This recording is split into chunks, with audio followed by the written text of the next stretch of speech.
de lo que está quedando. Y quedaría nada más que, creo que el 29 de junio terminan las clases, ¿puede ser, Rosana? 29.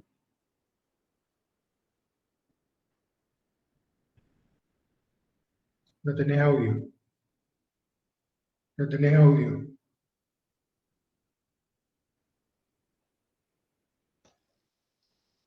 Estoy en otra.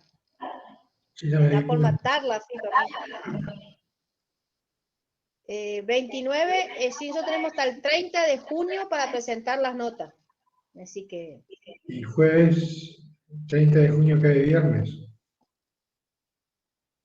¿Cuándo? ¿Puede ser? 30 de junio, 20 de viernes. junio, cae domingo. No te voy a regalar nada porque no sos mi padre. 30 de junio, dije, no, 30. Ah, pero que Ahí es sí, 20. De junio cae miércoles. miércoles, o sea, Miércoles. hasta el martes 29, o hasta el jueves anterior. Depende cómo anden. Pero bueno, yo ya creo que ya está.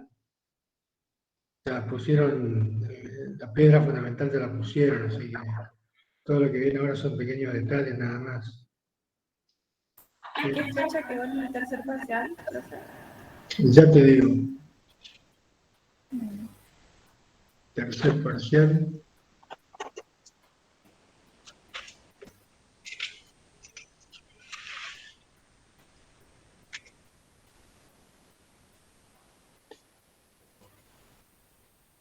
diecisiete del 6, 17 del 6, tercer parcial, y 25 del 6, recuperatorio, el tercer parcial. Bueno, gracias. Profe, Sí, ¿no se lo podría pasar para el viernes 18? viernes 18, Porque, bueno, lo consulto claro, con el porque licenciado. dale, así nos dé más tiempo para estudiar. Bueno, como ustedes quieran, De yo las- se lo consulto al licenciado y en base a lo que me diga el licenciado hacemos. Bueno,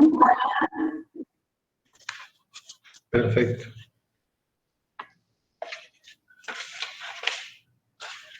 ¿Cómo están para el recuperatorio de mañana?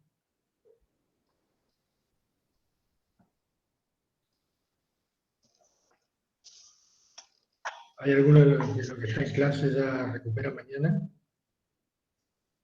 Sí, hay varios.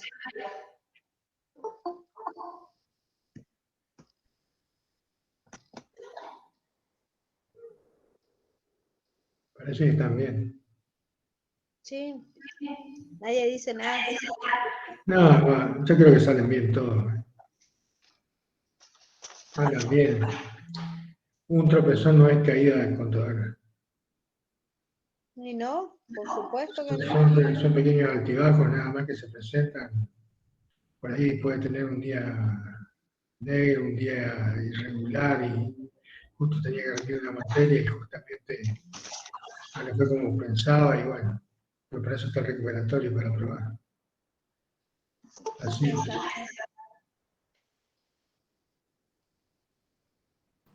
Profe, le consulto. Sí, sí. Al final, ¿a qué hora mañana es el recuperatorio? ¿A las 6:30 o a las 7? Y hasta ahora a las 19. Hasta ahora es a las 19.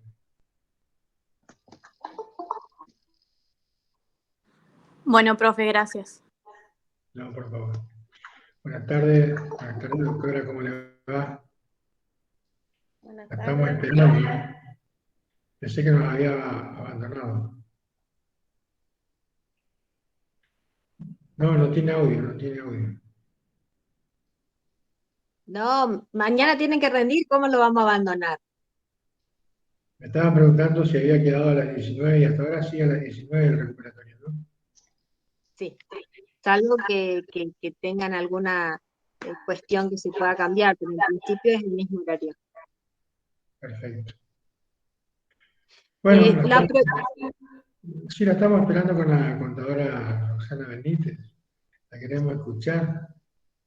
Sí, yo la pregunta que tengo que hacer es, en este tiempito, ¿hay alguna inquietud, alguna pregunta que quieran hacer los chicos en razón de que mañana van a tener su recuperatorio. Entonces, ¿queda una cuestión que quieran ver, que quieran revisar, o seguimos con temas re lindo como es el de fundaciones?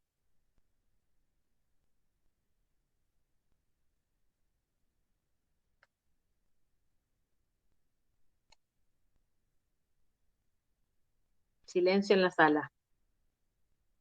Parece que no, profe. Parece que que están todos felices con la ignorancia que portan. Bien. Bueno, la idea de hoy era, si había alguna consulta, ahondar en eso, y si están, están bien sin preguntar, ayudarlos a avanzar. Nosotros vamos ¿Yo a... puedo hacer una consultita antes de empezar la Pregunte, clase? por favor, a ver. Quiero saber si el alumno Comasca se encuentra en sala. A ver, ¿qué tengo yo Por por acá? favor. Para no abrir el... Ahí está. Buenas tardes. Te pregunto, yo tengo que vos sacaste 8 en el segundo parcial y me sale en la lista que va a ser recuperatorio. ¿Puede ser?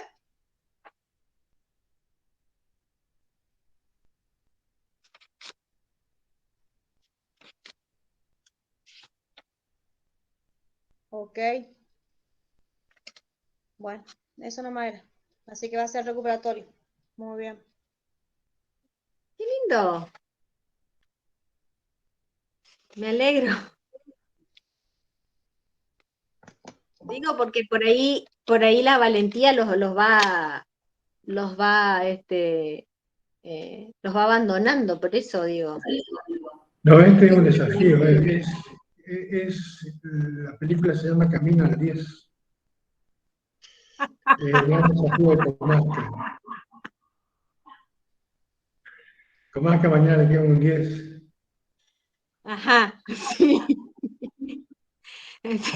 Hay una hermosa película para inspirarlos que se llama Invictus, que es sobre la historia real de cómo el presidente Nelson Mandela los pudo inspirar a su equipo de rugby para que ganen un mundial de rugby, y de esa manera colaborar a la reunión de su sociedad en cuanto a Sudáfrica, y usando el deporte como una herramienta.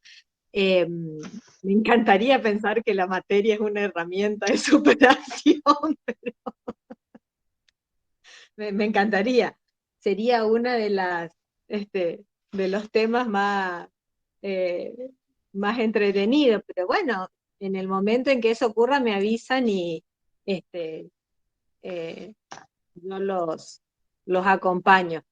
Estoy buscando mi ley de fundaciones digitalmente, porque soporte papel no tengo, porque necesito contarles por qué. Necesito contarles qué son las fundaciones, y cuál es el régimen que tiene, y por qué la importancia, y por qué las vemos acá. Y ustedes me dicen, bueno, pero no es una sociedad. Y tienen razón, porque no va a ser una sociedad, pero sí va a formar parte de las... Ahí está rebotando un micrófono, ahí está. Va a formar parte de lo que va a ser la vida de ustedes en su actividad profesional. Las fundaciones necesitan un contador. Entonces, como necesitan un contador y se encuentran dentro de nuestra materia, la vamos a ver acá. No sé si la vamos a ver, el programa para el año que viene las va a contener, pero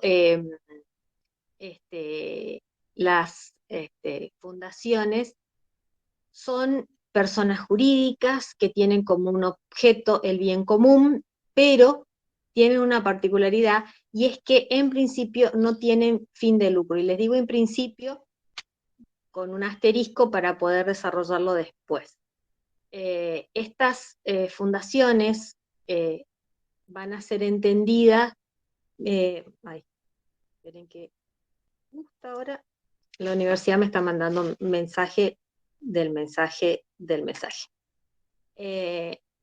van a hacerse mediante el aporte de una o más personas para la concreción de los fines, siempre y cuando estos fines sean posibles, lícitos y determinados. ¿Por qué necesito volver a principios generales? Porque estas fundaciones no van a estar contempladas dentro de lo que es la legislación de naturaleza comercial, porque le falta un elemento fundamental y es el fin de lucro. Entonces, van a estar comprendidas dentro de lo que es la reglamentación desde el punto de vista civil.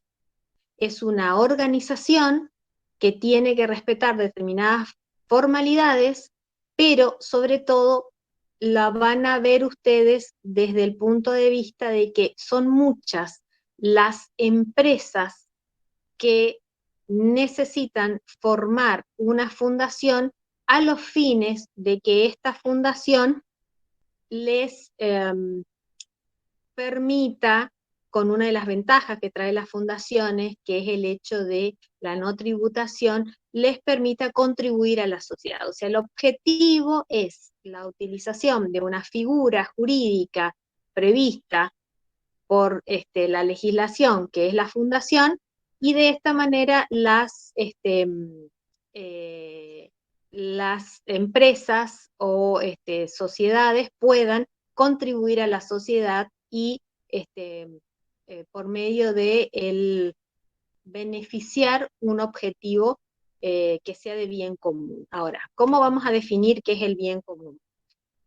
El bien común es aquella finalidad o aquel objetivo en el cual lo que procuramos es no solamente el bienestar del mayor número, sino que incluso procuramos el bienestar tanto de una minoría como de un sector de la sociedad y cuya idea es llevar a colaborar para que las personas que resulten beneficiadas de este objeto de la fundación puedan desarrollarse íntegramente como personas. Entonces, ¿cómo consigo esto? Primero, yo voy a necesitar cumplir con las disposiciones de la 19.836, que es la ley de fundaciones. Tengo que tener en claro que si bien no tienen un objeto comercial, tienen una utilización comercial.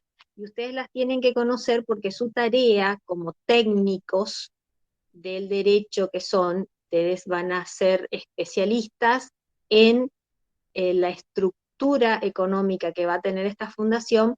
Puede ser que tanto las sociedades de las que ustedes trabajen le pidan formar una fundación.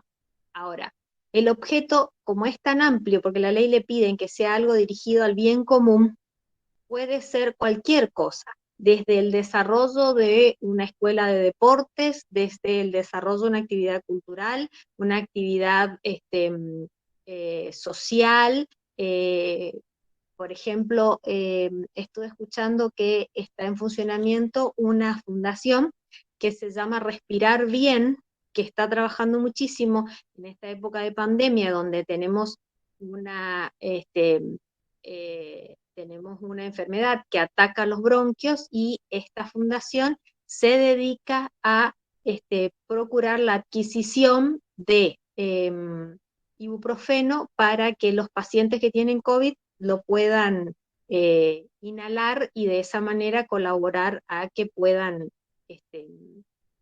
respirar. Entonces, los nombres de las fundaciones van a ser bastante variados y en relación al objeto que persiguen. Por eso es tan amplia la ley y les permite tener un objeto siempre y cuando sea posible, lícito y esté determinado. Es muy amplio en este aspecto.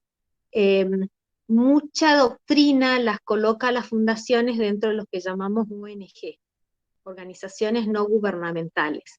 En principio es así, es una ONG, es una organización no gubernamental con un rango en el cual nadie está obligado a formarla, sino que es voluntaria pero escaparía el terreno del derecho comercial por carecer de un fin de lucro, ¿sí? Pero entra dentro del derecho comercial desde el punto de vista de que va a necesitar un contador para que la organice. En principio va a necesitar un patrimonio que tiene que tener una relación directa al cumplimiento del fin que se proponga. También se puede hacer aportes en dinero o se pueden donar efectivamente bienes en favor de la fundación. Es posible que la integración se haga con un compromiso y una entrega por partes, es decir, se prometa que voy a ingresar a la fundación y voy a terminar de aportar lo que yo considero pertinente para una integración posterior.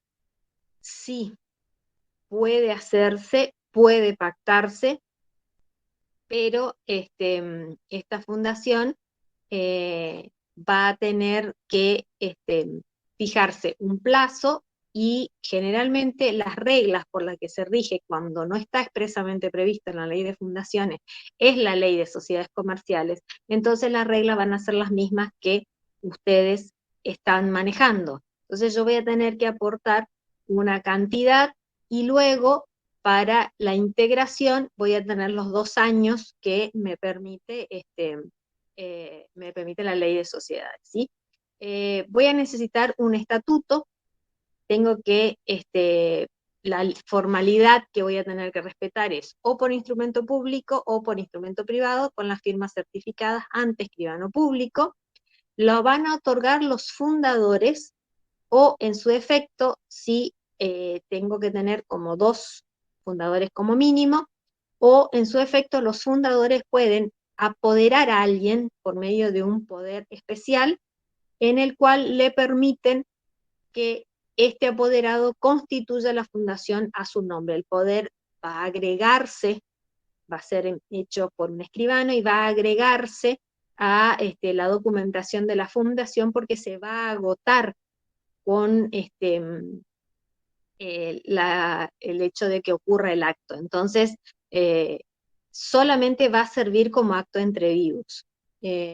¿Por qué? Porque si llegara a fallecer alguno de los fundadores en el transcurso de que nos estamos organizando la fundación, ya no se puede hacer a través del apoderado, porque al fallecer el poderdante, el que otorgó la voluntad, el apoderado pierde las facultades que tenía, entonces no va a poder llevarse adelante ese cometido. Cosa que se puede subsanar, sí, si el fundador, el socio fundador, decide hacer o constituir una fundación por una disposición testamentaria, también está previsto. Solamente que vamos a tener que esperar a que fallezca para que rija la estructuración de nuestra fundación desde el momento en que fallece la persona. Entonces tendríamos 2 formas. Se puede apoderar a alguien mientras está vivo, por un acto entre vivos, que va a cumplir su objetivo mientras esté vivo el fundador, y que es poderdante, y el apoderado. Llegar a fallecer alguno de ellos no se puede llevar adelante, pero si fallece el poderdante, es decir, el socio fundador, no puedo llevar adelante la fundación. Pero si fallece el apoderado, sí puedo, ¿sí?, cambiar de apoderado y llevar adelante la constitución de mi fundación. Si fallece mi poderdante y se le ocurrió hacer un testamento, y en el testamento tengo la creación de la fundación, va a ser una creación post-mortem, entonces ahí recién vamos a poder instrumentarla a la fundación, ¿sí?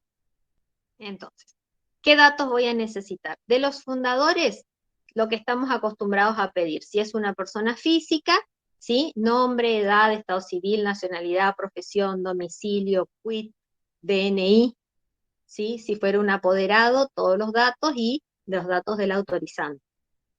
Si es una persona jurídica, la vamos a identificar, ya sea por su razón social o su denominación social.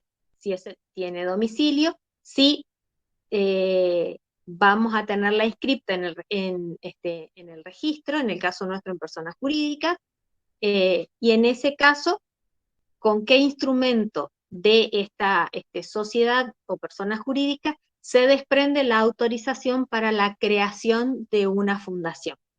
Por eso yo les decía que es muy habitual que las empresas grandes, generalmente empresas con patrimonios importantes, quieran formar una fundación. ¿Está? Entonces, ¿qué tiene que contener este documento? Este documento tiene que contener el nombre que va a adoptar la fundación y el domicilio en el que se va a constituir. Tiene que explicar precisa y determinadamente cuál va a ser su objeto, cuál va a ser el patrimonio, cómo se va a integrar y cómo voy a obtener recursos futuros. Toda esa integración tiene que hacerse en moneda argentina, es decir, todo tiene que ser en pesos. El plazo por el que va a estar en vigencia esta fundación, la organización de un consejo de administración, como voy a tener socios fundadores, un consejo de administración, sí o sí voy a tener que decir cuántas reuniones van a ser necesarias, si le voy a poner un mínimo, si voy a poner un máximo, voy a tener que decir cómo va a ser la duración en el cargo, cómo cuando se tengan que elegir, cómo se van a elegir o cómo se va a continuar el ejercicio del cargo y cómo se hace la designación o la renovación. También tengo que poner cómo va a funcionar la sociedad, cómo voy a hacer para reformar el estatuto si llegara a necesitarse, cuándo va a cerrar el ejercicio anual y qué voy a hacer si llegara a ser necesaria la disolución o liquidación de la fundación y en qué condiciones van a quedar los bienes que se hubieran aportado o que existiera o si existiera algún remanente. Los aportes, preferentemente según el artículo 4, tienen que ser en dinero en efectivo, pero puede ocurrir que yo tenga fundadores que quieran hacer un aporte de carácter patrimonial y sea en bienes. Si es en bienes, vamos a necesitar hacer lo mismo que habíamos hablado en otras cuestiones, aportar la evaluación y esta evaluación que va a decir cuánto vale el bien, tiene que estar firmada por un contador público. Sí.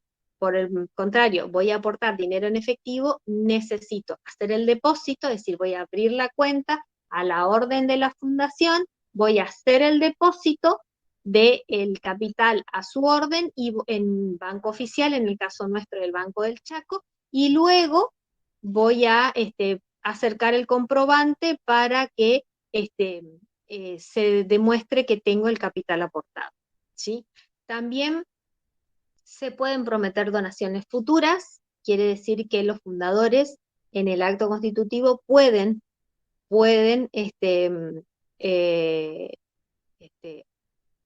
prometer que van a aportar más bienes o a su vez pueden contener la facultad en la que a la fundación se le permita recibir bienes donados de parte de terceros. Si llegara a convertirse solamente en una promesa y nunca nos aportan los bienes, las fundaciones tienen las acciones civiles dentro del país para poder obtener coactivamente el cumplimiento de esas promesas, ¿sí? ¿Cuál va a ser la responsabilidad que van a tener? Los fundadores y el administrador o administradores que tengan van a tener una responsabilidad que es solidaria e ilimitada por las obligaciones que se contraigan desde hasta haber obtenido la autorización de funcionamiento. Entonces, mientras está en formación la fundación, se responde solidaria e ilimitadamente. La naturaleza de la obligación cambia cuando ya está inscripta nuestra fundación. Cuando está inscripta nuestra fundación, va a responder con el patrimonio que tenga la fundación, por las responsabilidades que adquiera la fundación, ¿sí? ¿Qué otra cosa más? el gobierno y la administración de la fundación tienen que estar a cargo de un consejo de administración, y la ley les pide que el mínimo sea de 3 personas. ¿Sí? ¿Por qué? Porque la idea de la estructura de la fundación es que tanto el fundador o los socios fundadores como los administradores, que no sea solamente la voluntad de una persona. Entonces ustedes me dicen, bueno, hay otros regímenes legales donde la fundación se puede entablar con una sola persona. Sí, pero no es el nuestro. El nuestro no dice nada en contra, pero nos pide como requisito el mínimo de 3 integrantes en el consejo administrativo.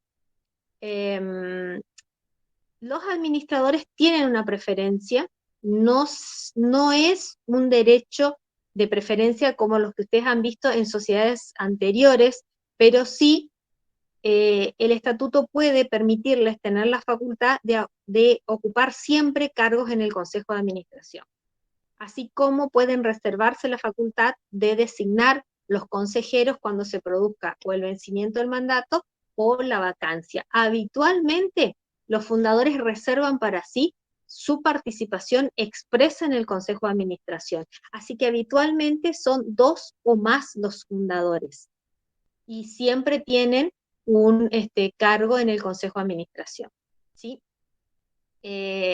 Como pueden ser parte de una fundación otras sociedades, en ese caso vamos a tener que dentro de la sociedad apoderar a alguien para no solamente la conformación de la fundación, sino que además vamos a apoderarlo para que cumpla un rol dentro de ese consejo de administración.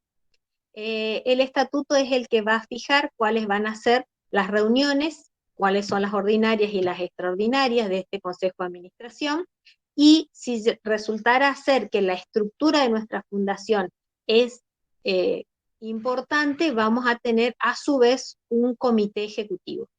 Este comité ejecutivo es el que va a funcionar como si fuera algo parecido a una asamblea de las que ustedes vieron en las otras sociedades, ¿sí?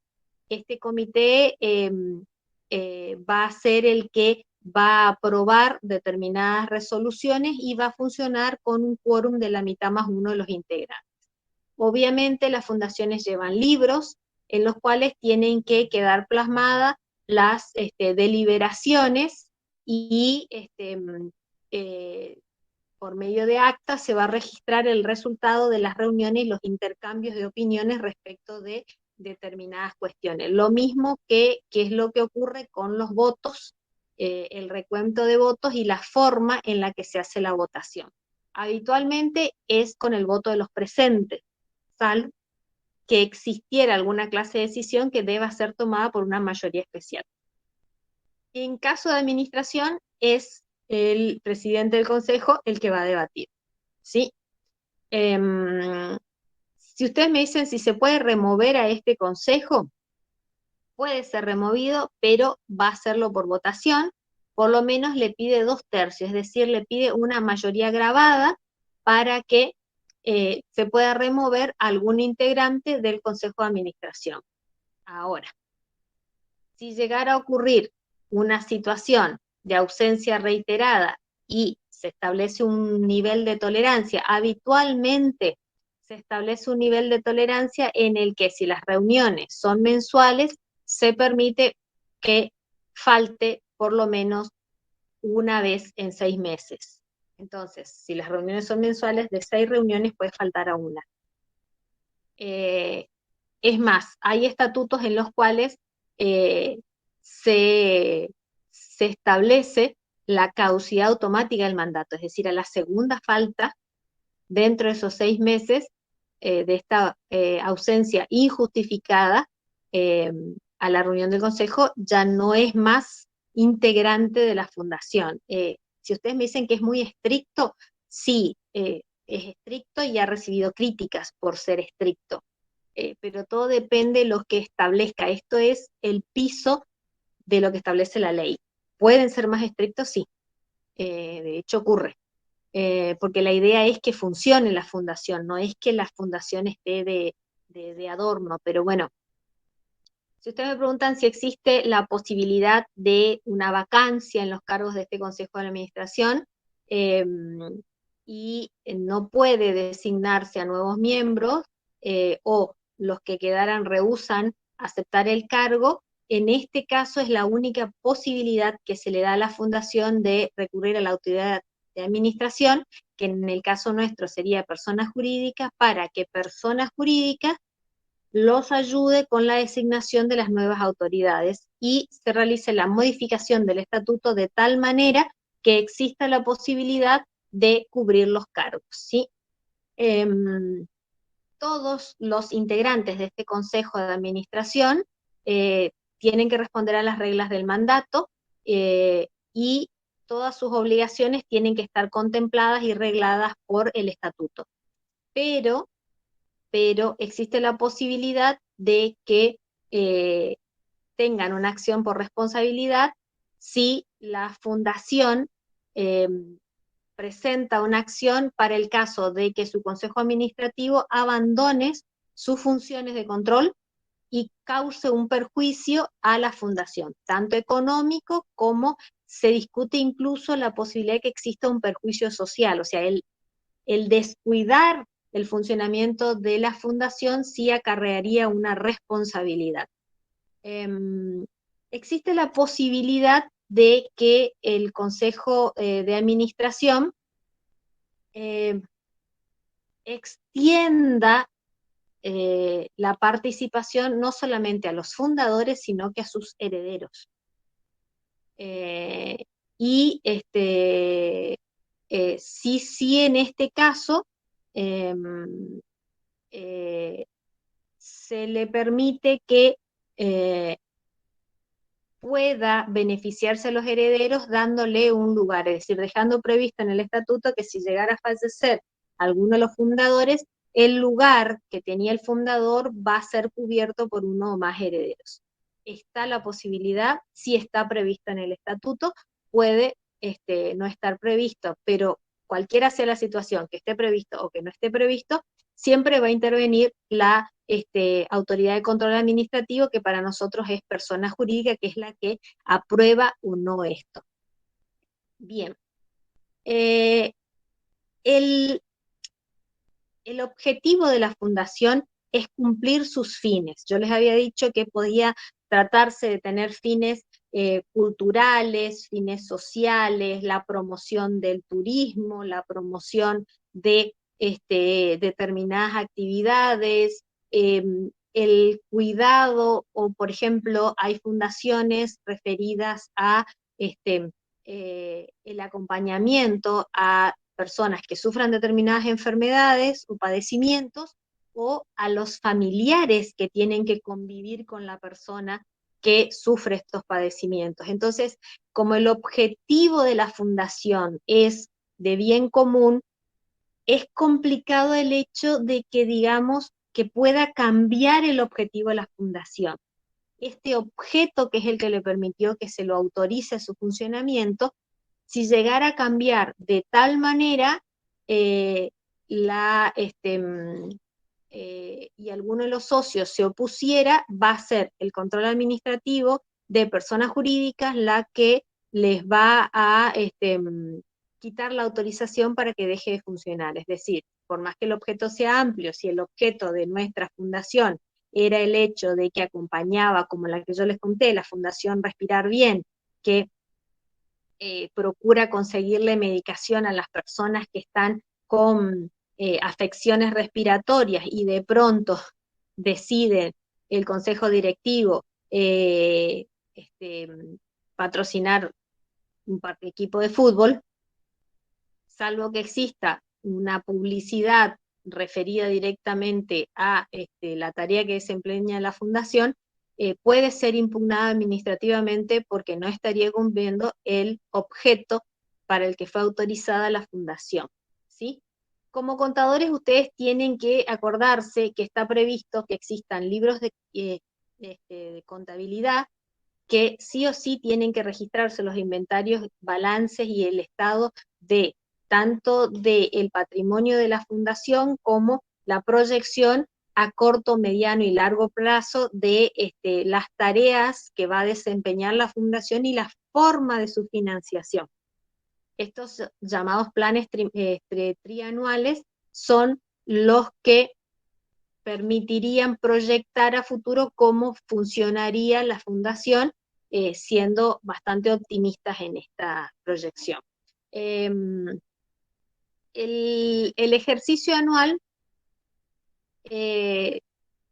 está previsto en el artículo 26, les dice que dentro de los 120 días de cerrado el ejercicio anual, el Consejo de Administración tiene que confeccionar y aprobar el inventario y balance correspondiente al ejercicio, y tales estados contables deben ser acompañados por una memoria sobre la situación en la que se encuentra la fundación, detallando concretamente qué gastos se realizaron, qué naturaleza tiene, qué actividades se hicieron, describiendo en detalle qué actividades se programaron para el ejercicio siguiente, qué presupuestos van a ocupar, qué gastos de administración están proyectados y cómo van a ser cubiertos por medio de qué recursos. Y por último, las actividades programadas para el ejercicio vencidos que no pudieron ser cumplidas y las causas de su no cumplimiento. Eso implica un conocimiento de la fundación por parte de ustedes de tal manera que permitan llevar al día los papeles de la fundación, ¿sí? Entonces, las fundaciones tienen a su vez una obligación prevista por la ley, que es la de suministrar a toda autoridad administrativa la información y asesoramiento que se le requiera en ese rubro respecto de su proyecto. Está prevista la posibilidad de que se produzca la reforma del estatuto y a su vez la disolución cuando yo tuviera una situación excepcional en la que careciera de bienes o me hayan revocado las donaciones. En ese caso puedo disponer la disolución, es decir, cuando se diera una situación excepcional en la que el activo no pudiera cubrir el pasivo o en su defecto no estuviera autorizado o no se pudiera cumplir el objeto que yo tengo, en ese caso puedo disolver mi fundación. ¿Sí? Hay una disposición concreta respecto de las disposiciones testamentarias, que es cuando una persona afecta parte de su patrimonio para la creación de una fundación, pero se da la situación de que la ley lo obliga a que notifique al Ministerio Público porque va a ser el coadyuvante con los herederos que quedaran y el albacea testamentario. La figura del albacea testamentario en nuestra legislación aparece muy poco y en realidad solamente aparece en las novelas cuando aparece un administrador designado para que lleve adelante el cumplimiento del testamento. Nuestro sistema, si bien lo contempla y está previsto que el albacea testamentario en su mayoría sea contador, en la práctica me temo que solamente nos pasa en las novelas que existen patrimonios tan interesantes y cuyo poseedor no tenga herederos forzosos, no tenga cónyuge supérstite, no tenga herederos de ninguna clase, entonces pueda disponer del 100% de su patrimonio de tal manera que no afecte la legítima de los herederos y de esa manera instaure una albacea para cumplir su voluntad por medio de una o más fundaciones, ¿sí? Lo ideal sería que pudiera ocurrir, que está previsto, pero en la práctica muy pocas ocasiones se puede ver. La autoridad de contralor administrativa, que en nuestro caso va a ser persona jurídica, es la que va a fiscalizar no solamente la constitución de la fundación, sino que el cumplimiento de las reglas legales a las que se somete, con el control del estatuto, con el control de la documentación, que van a ser ustedes como contadores los encargados de llevar los libros y presentarlos para el registro de los distintos ejercicios, porque si no se multa, se sanciona a las fundaciones que no cumplen quitándosele la autorización. Entonces todo el dinero que pudieran recibir no lo pueden administrar. Esa es es la sanción que se le aplica. Cualquier decisión que sea administrativa, tomada por el órgano de contralor puede ser recurrido administrativamente. Esto quiere decir que si ustedes como técnicos están en desacuerdo con la observación que le hiciera personas jurídicas, van a tener que hacer el reclamo administrativo dentro de personas jurídicas, respetando la reglamentación del derecho administrativo. Entonces, en este caso, van a ser reclamos de naturaleza contenciosa y administrativa contra el Ejecutivo en una de sus funciones, porque estamos en la subsecretaría de Justicia de la provincia, que es la que se encarga de tener a personas jurídicas. Entonces, las fundaciones se van a regir primero por la normativa específica de la fundación, la 19.836, pero subsidiariamente en todo lo que no está previsto se rige por la ley de sociedades comerciales. Entonces por eso viene la hermandad con nosotros y por eso la vemos a las fundaciones. Asterisco, yo les había dicho en la primer párrafo respecto del patrimonio de las fundaciones. ¿Por qué? Porque al no tributar las fundaciones suelen ser herramienta utilizada por las sociedades para evitar pagar determinados impuestos. Y no es que tengamos una sociedad acostumbrada a no pagar impuestos bajo ningún punto de vista, jamás ha ocurrido en nuestro país. Entonces, esa característica hace que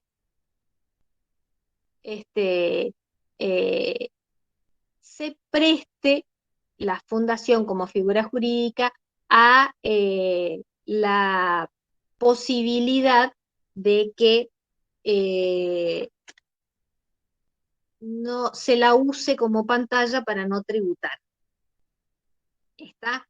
Entonces, si se la llegara a utilizar como pantalla para no tributar y se disfrazaran dentro de la actividad de una fundación, otras actividades de la sociedad, estaríamos incurriendo en un delito, ya sea el lavado de activos, que es una cuestión penal, o delitos de naturaleza más administrativa, que es cuando los contadores se olvidan casualmente de tributar lo que corresponde y tienen una interpretación más amplia, lo que le permite que sea la FIP con la que se peleen administrativamente. Entonces, hasta acá estamos con las fundaciones, vieron que es un tema interesante. Ustedes suelen tener contacto con fundaciones que viven con nosotros, pero habitualmente, por eso les digo, son fundaciones referidas a temas muy específicos, muy puntuales, en las que se colabora y, bueno, por lo menos en nuestro derecho, las actividades de las fundaciones pueden ser bastante amplias. ¿Les queda alguna consulta?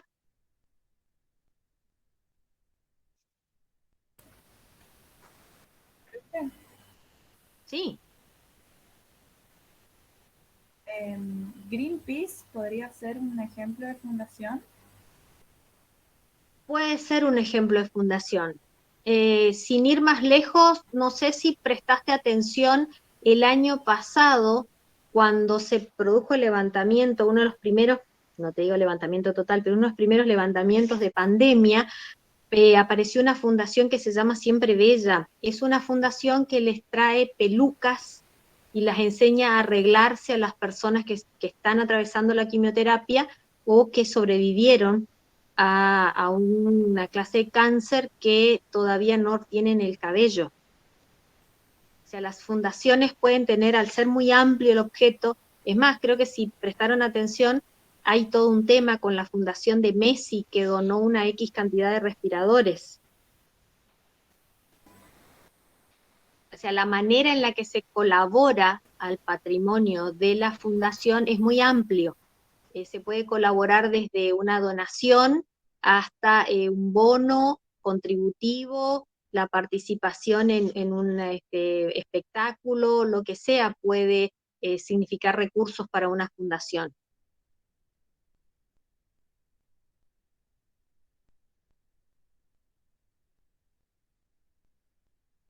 Profe, yo tengo una duda. A ver, dale. ¿Hay un monto mínimo para el capital y al ser que están destinadas para el bien común, el Estado también puede aportar algo o no?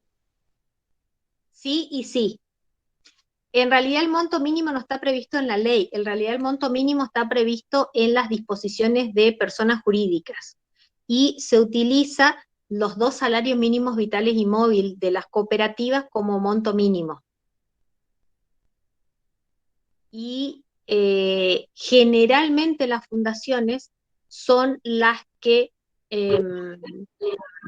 se colaboran entre sí, porque nosotros tenemos, por ejemplo, a nivel estatal, una fundación que se llama Chaco Solidario. La Fundación Chaco Solidario, dentro de sus objetivos, tiene el hecho, por ejemplo, de que si vos me decís, formamos una fundación que está destinada a brindar ayuda, por ejemplo, a los estudiantes que en este ambiente de pandemia se quedaron sin wifi o sin señal.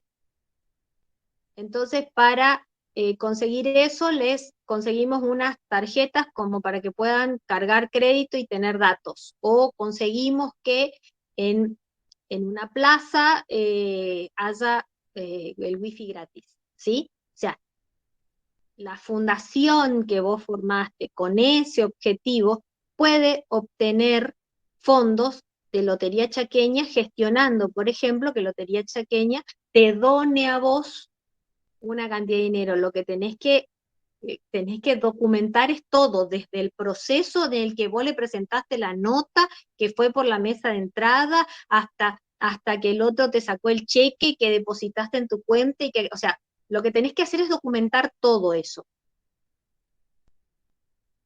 Y sí se pueden donar, una fundación le puede donar a otra. ¿Está? Sí, está, gracias.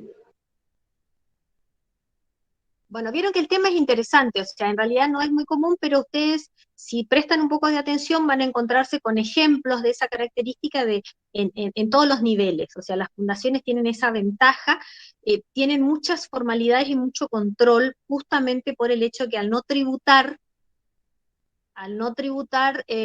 por eso les dije, pueden ser utilizadas, pero en realidad, si bien existen sanciones de carácter penal o administrativo para cuando llegaran a desviarse fondos o no se justificaran convenientemente, el objetivo de las fundaciones es justamente el de cumplir con prestaciones de roles sociales que no puede asumir el Estado.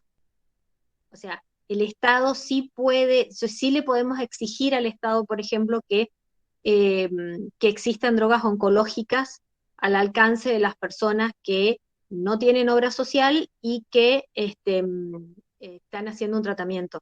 Pero no le podemos pedir al Estado que para cada una de esas personas exista una peluca o un terapeuta que lo ayude a sobrellevar esa situación, ¿está?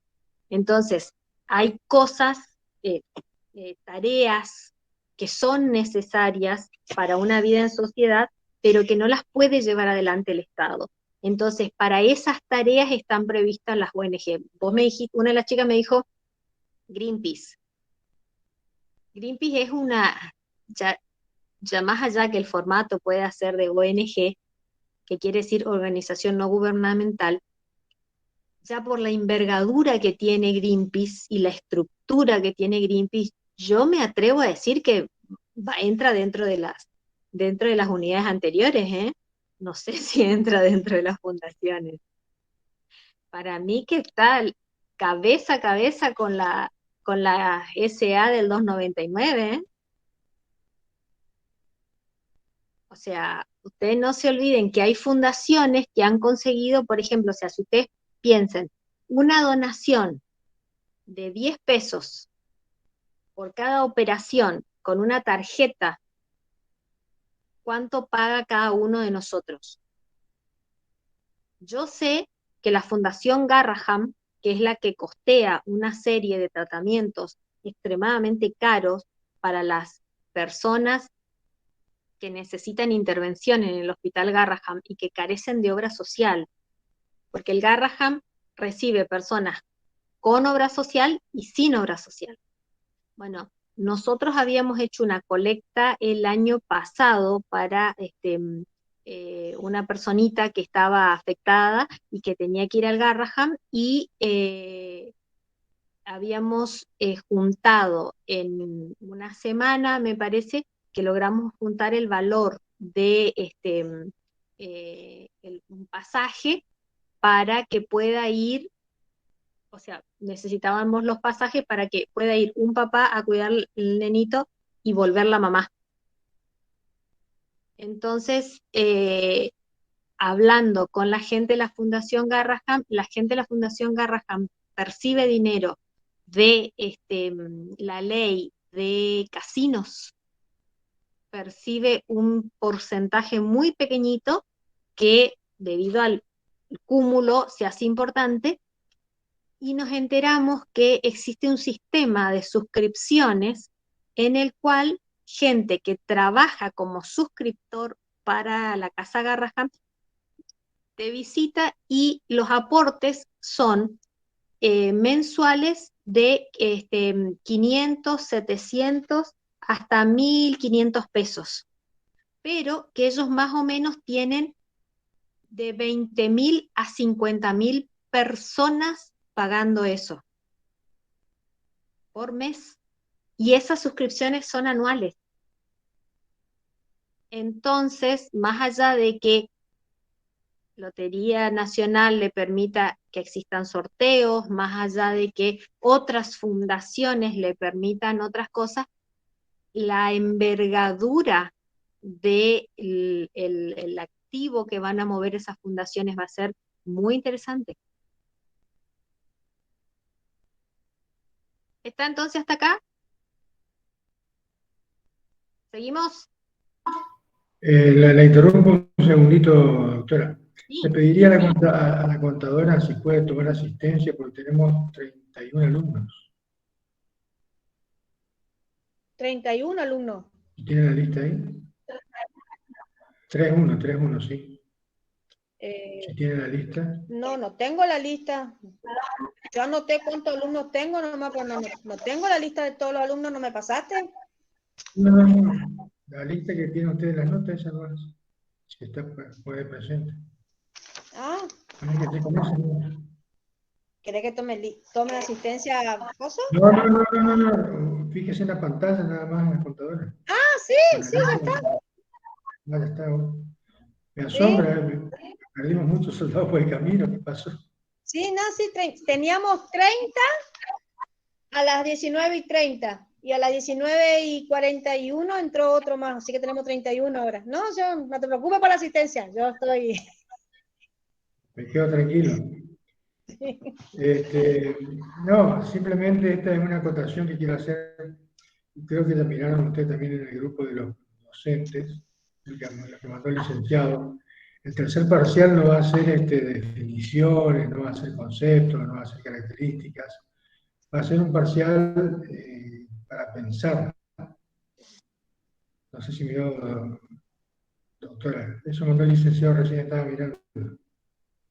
No estaba dando clase, mi Va a ser un estimado. Le debo esa parte. No un llego. parcial para pensar. Así que por eso hay que prestar atención a lo que está diciendo la doctora, porque de ahí van a salir las preguntas. No va a haber nada de libro, ni de apunte, ni de nada. Tengan No, en presente eso, realidad por eso ya es lo que hay importante. es ley. O sea, ley, y me temo que son varias leyes las que les toca. Por suerte los temas son interesantes, o sea, son más llevaderos en cuanto al hecho de de que lo vayan a ver en la vida diaria, entonces les va a llamar más la atención. Pero sí, es mucho ley, así que A razonar nada más. igual. Bueno, pero aparte tienen, según el licenciado, tienen un punto bonus para el tercer parcial por los trabajos prácticos. Según el licenciado, así que es para sacarse un 8, un 9 y con el punto bonus llegar al 10. Por Yo eso de no más tengo está problema. decir que sigo teniendo la misma política que la FIP, ¿no? ¿Cuál es? Primero pague, después reclame, o sea, para mí Usted habla la política esa, o sea, personalmente tengo la misma política que la FIP, entonces en todo caso retrotraeremos algo, pero usted quiere solo repet. siempre en francés, de ser posible, bien pronunciado, mejor. No, soy indubido pro alumno, no lo sigo. Sí, yo también, créame que no es solamente indubio pro alumno, indubio pro un montones. El artículo 18 lo estoy respetando a rajatabla, y el 19, donde nadie está obligado a hacer lo que la ley no manda, ni privada de lo que ella no prohíba. Pero bueno, vinculaciones societarias.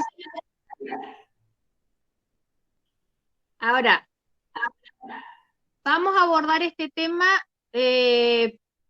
creo que me parece que con este ya estaríamos terminando. Creo que no nos queda ningún tema más, Juan, de lo que es nuestro programa, ¿o sí? ¿Uno? Y estaría faltando SAS. No, ya lo dimos. SAS y SAU. ¿Sí? ¿Sí? El martes. ¿Sí? No, no pensé que se dio SAU. Compartido y todo, con una sarta de caraduras que mandaban foto y mensaje diciendo de que tenían que ir a apoyar a la selección. Encima Dimos van y SAS y pierden. SAU. Bueno, contrato asociativo, algunos contratos asociativos importantes, o eso quedaría para el tercer parcial. Claro, queda para el tercero, pero lo vemos el martes.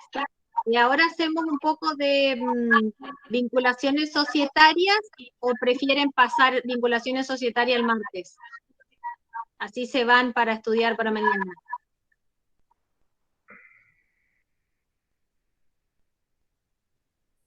Parece que quieren seguir escuchándola, porque no hay algo.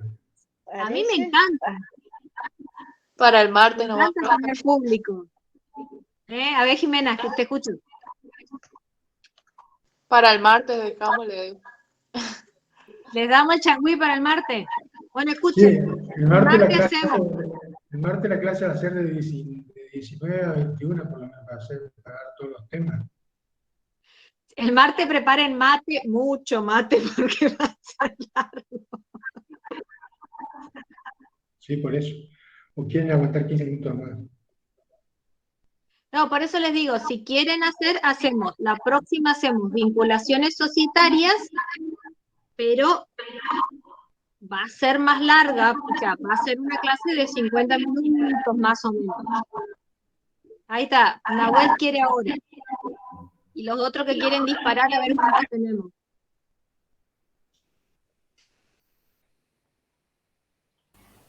Queremos estudiar para mañana. Ahora, profe.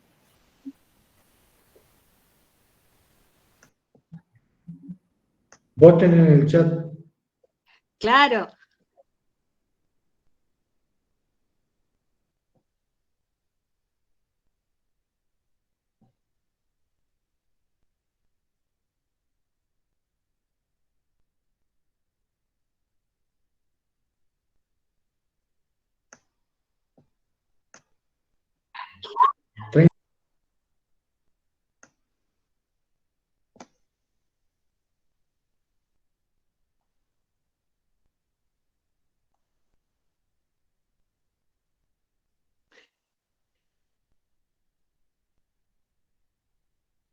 Profe, Ajá, una consulta. te escucho. ¿En la asamblea extraordinaria nomás el juez puede hacer intervención o en la ordinaria también? No, el juez puede intervenir siempre. O sea, pero lo que vos tenés que tener en claro es que para que se llegue al estadio de que se pueda intervenir judicialmente, tenés que agotar la vía administrativa societaria. ¿Eso qué significa? Significa que tiene que presentar una nota el socio que no estuvo o que votó en contra, tiene que presentarle una nota al consejo directivo o al administrador o al síndico manifestando su oposición. Tiene que solicitar la revisión y si no se trata la nota, si se le pasan los días, si no le quieren recibir, si no le contestan, él tiene que documentar todo eso. Y lo va a documentar por medio de un acta notarial, se va a tener que andar con el escribano acá al lado y llevarlo para que quede constancia en un acta que quiso entregar la nota y no le quisieron recibir, que le rebotaba el mail. O sea, todo eso tiene que estar documentado para que pueda darse por agotada la vía administrativa societaria y recién ahí ocurrir a la vía judicial. Muchas gracias, profe. Hay empate, doctora, defina usted nomás.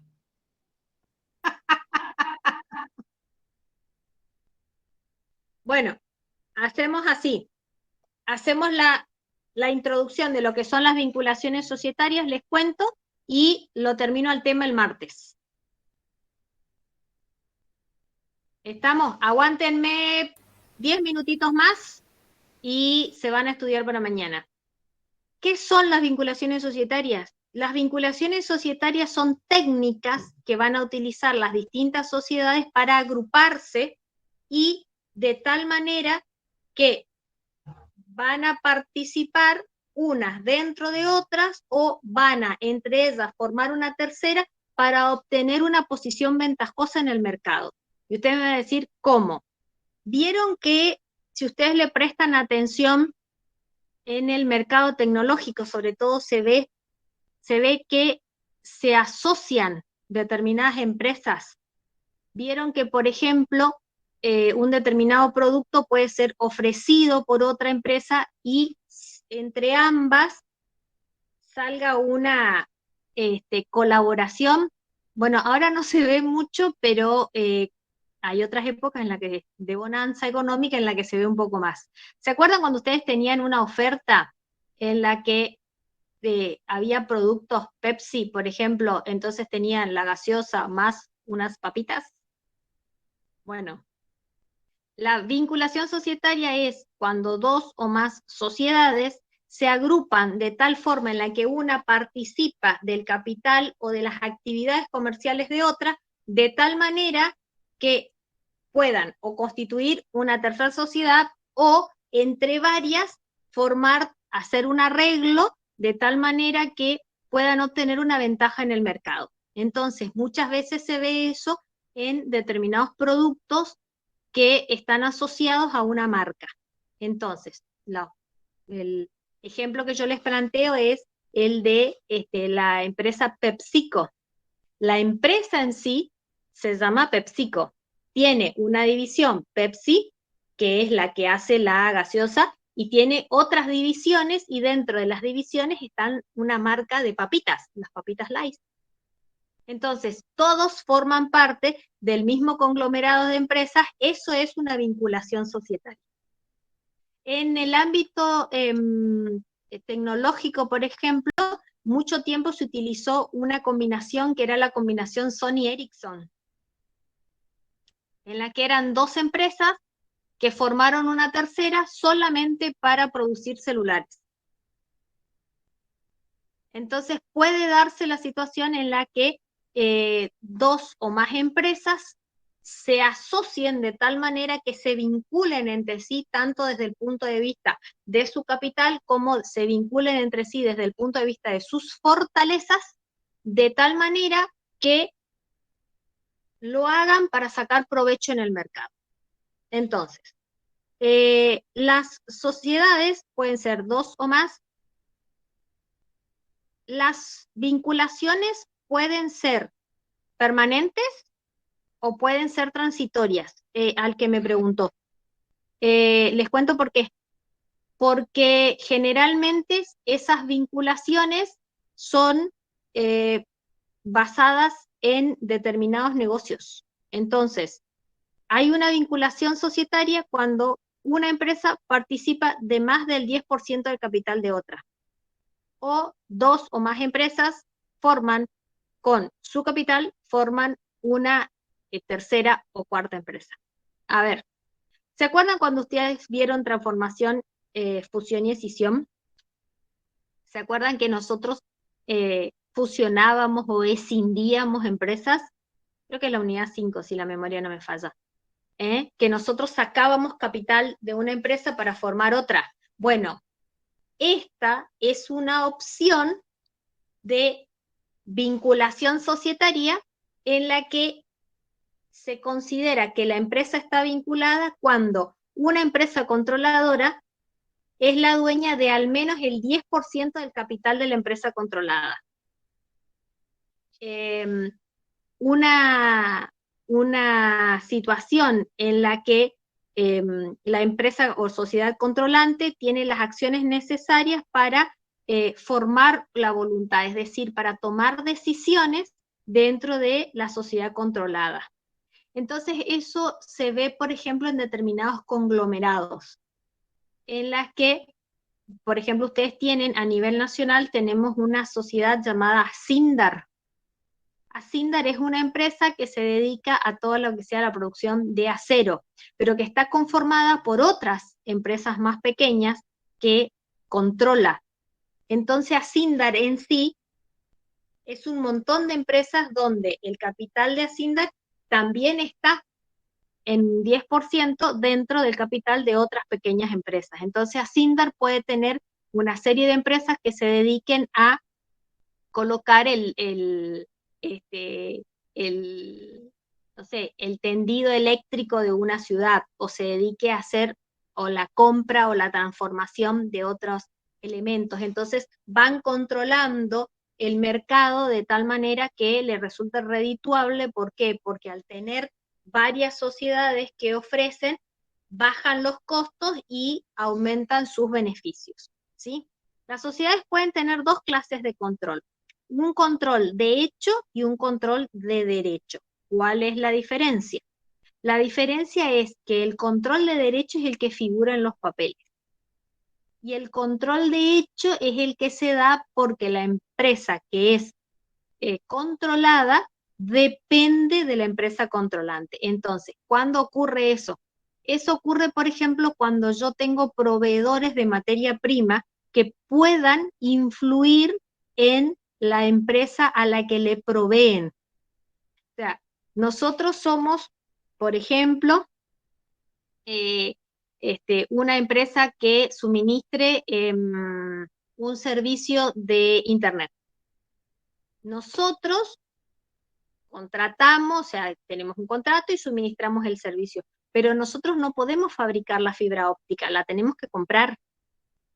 Entonces, el monstruo es el que fabrica la fibra óptica. En el caso de nuestro país, por ejemplo, no hay fábricas de fibra óptica, sino que lo que hay es importadoras de fibra óptica. Y una empresa importadora de fibra óptica puede decidir si me vende a mí, o le vende al doctor, o le vende a la contadora, o me influye a mí para que yo participe. Si nosotros tres estamos compitiendo por participar en una licitación, el que tenga el material es el que gana. Entonces, esa es una influencia de hecho. Está influyendo en el resultado económico de mi vida como sociedad, porque me va a dar o no el material con el que yo voy a trabajar. ¿Hay una sanción? Sí. Cuando esas empresas que son muy grandes se abusan de su situación, se llama abuso de la posición dominante. Está previsto en la 19.550, están previstos 3 casos específicamente, y es cuando se utilice el dolo, el daño se produzca un daño por dolo o culpa, se utiliza el dolo o la culpa para perjudicar a una empresa, que sería, por ejemplo, en el ejemplo que yo les di, la posibilidad de que la empresa que nos da la fibra óptica no me la venda a mí, se la venda al doctor. O le suministre al doctor con una seña, ni siquiera le reciba el pago. Entonces él va a poder estar en una situación preeminente y yo a lo mejor pierdo el negocio y estoy damnificada dolosamente. Lo hizo sabiendo, la empresa lo hizo sabiendo que me iba a perjudicar a mí. Yo tengo una acción, lo que tengo que hacer es demostrar que fue dolosa la posibilidad. O sea, yo tenía la plata depositada, le llevé toda la plata, le hago la transferencia y le entrega la fibra óptica a otro. Y pierdo el negocio yo. Es responsable por el daño. Lo que tengo que demostrar es que el daño que lo causó lo hizo por culpa o dolo. Es decir, sabía que lo quería hacer y no le importó el resultado, esa es la culpa, y sabía que lo quería hacer y sí quería hacer daño, ese es el dolo. Ahora, hay otra posibilidad que es la utilización de fondos o bienes de la sociedad, que es cuando esa sociedad que trae la fibra óptica, además es dueña del 10% de la empresa del doctor, y decide que va a usar ese dinero que tiene, esas acciones que tiene, y lo va a obligar a hacer algo a él. Lo va a obligar a participar en una licitación donde yo era el único oferente hasta que aparece él. Y ahí ya no soy la única que tiene posibilidades de acceder a ese negocio. La tercera posibilidad es la utilización de la sociedad para otros fines distintos. Y es el hecho de que la fuerza de la sociedad y su preeminencia en el mercado se ha utilizado para presionar a las otras sociedades y dejarlas fuera del mercado y obligarlas a vender. Entonces, ustedes me dicen si eso puede pasar, sí.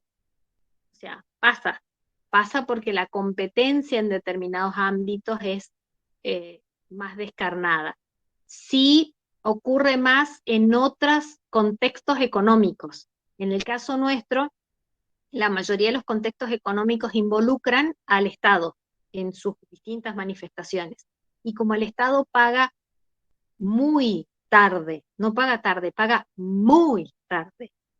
Entonces, muchas veces la deuda que tiene el Estado con sus proveedores es fantástica y los refinancia y le ofrece beneficios, después no le paga y después le da títulos y después no le paga. Entonces es bastante azaroso eso, pero si estuviéramos en una sociedad donde la ley de oferta y la demanda sea mucho más limpia, que sería otra estructura política y económica, se vería mucho más que una empresa más grande pueda ahogar a empresas más pequeñas. ¿Sí? Entonces, ¿qué limitaciones van a tener las sociedades que pretendan tener participaciones en las otras sociedades? Van a tener limitaciones y las van a establecer la ley cuando les dicen que no pueden participar en sociedades más de un 10%. Les pone un tope y les dice que no lo van a poder hacer de tal manera que cuando lo hicieran, esta participación la van a hacer de manera tal que la ley los va a sancionar si son dueños de más del 10%. ¿Sí? Esta posibilidad de que lo sancione es efectiva. ¿Por qué? Porque el que lleva adelante la sanción es generalmente la parte de personas jurídicas cuando lo sanciona, cuando quiere comprar una parte de la otra sociedad. Se lo inhabilita o se lo limita cuando en el artículo 30 se establece que las anónimas y las comanditas por acciones solamente pueden formar parte de otras sociedades por acciones y de responsabilidad limitada. Entonces, ¿qué hacemos? No puede una sociedad anónima meterse dentro del capital de una colectiva. Pero sí, una anónima puede formar parte de otra anónima. Entonces la ley les está dando incompatibilidades que hacen que no se pueda meter una anónima en otra clase de sociedad. Otra más, el artículo 31 no les permite que exceda la capacidad de sus reservas, es decir, no puede invadir otras empresas comprándoles parte de su capital si exceden el monto de la mitad de su capital, es decir, le da hasta la mitad de capital y de sus reservas legales y libres para que hasta ahí puede comprar partes, capitales de otra sociedad, puede captar otras sociedades y va a tener una situación de preeminencia respecto de las otras sociedades que van a ser dominadas. Otra cosa más, ¿qué es lo que le permite? En las sociedades de participación recíproca, ¿sí?, les prohíbe, por ejemplo, la posibilidad de que, a ver, para que, las limitaciones. Tengo una pregunta y me está preguntando por las limitaciones. Las limitaciones que se le da es para que no pueda exceder con sus propias reservas libres la mitad de su capital y las reservas legales. Las reservas legales habrá sido la que me preguntaste.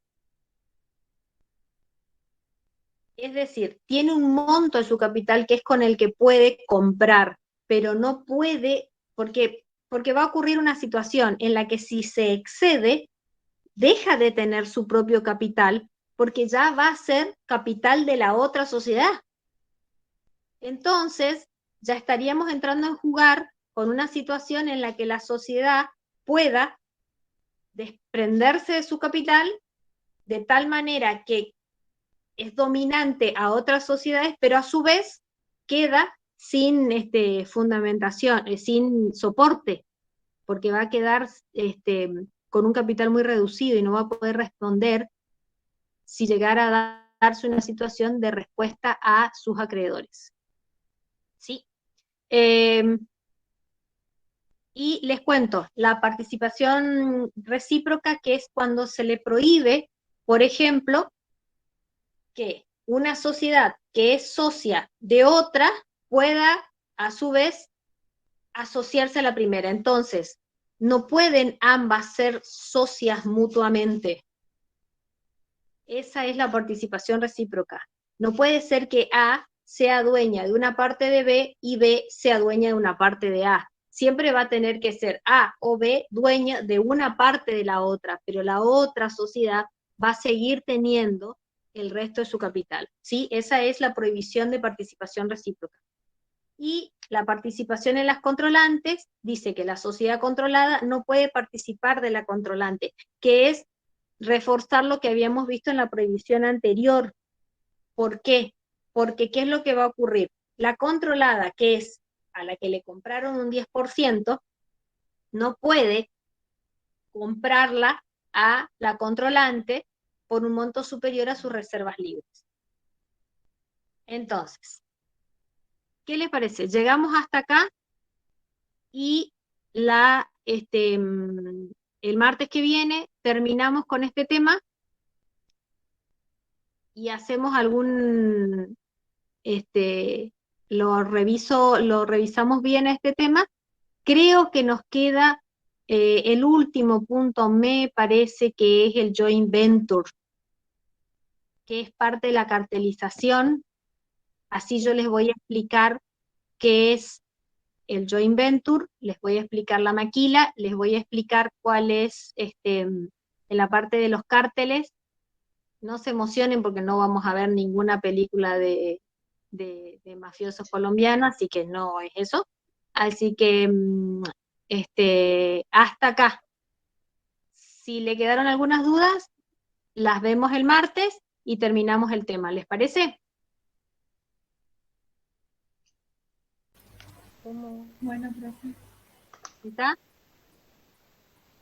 1 hora y 20 me parece que está interesante, ya los torturé suficiente. Sí, profe, está bien. Yo quería preguntarle nomás los temas, cuáles son para el tercer parcial.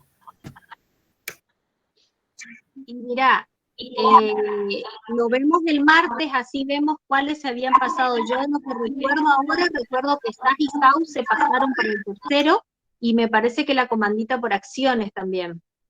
En comandita por acciones, SAUS, cooperativa, fundaciones, y ahí, porque esto, el parcial estaría haciendo entre jueves y viernes, ya lo que damos hoy de vinculaciones o contratos empresariales, ya creería que no.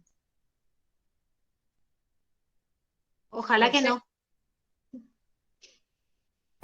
Bueno, gracias. Igual el martes. El martes terminamos con esto, y en todo caso, si tienen preguntas, ahora concéntrense en lo que tienen que hacer mañana. Tómense un día de sabático, porque va a ser el sábado, y el lunes, fresquitos a primera hora, felices y contentos de iniciar la semana, piensen qué es lo que quieren preguntar, y el martes terminamos el tema y hacemos una pequeña revisión de todos esos temas que a ustedes les inquiete. ¿Está? Sí, profe, está. Bueno, Nos vemos mañana entonces, o sea, hasta ahora a las 19 horas del examen. Hasta Si luego. hay alguna modificación, lo comentamos por el se WhatsApp. publica, les publicamos. Ahí está. Así es.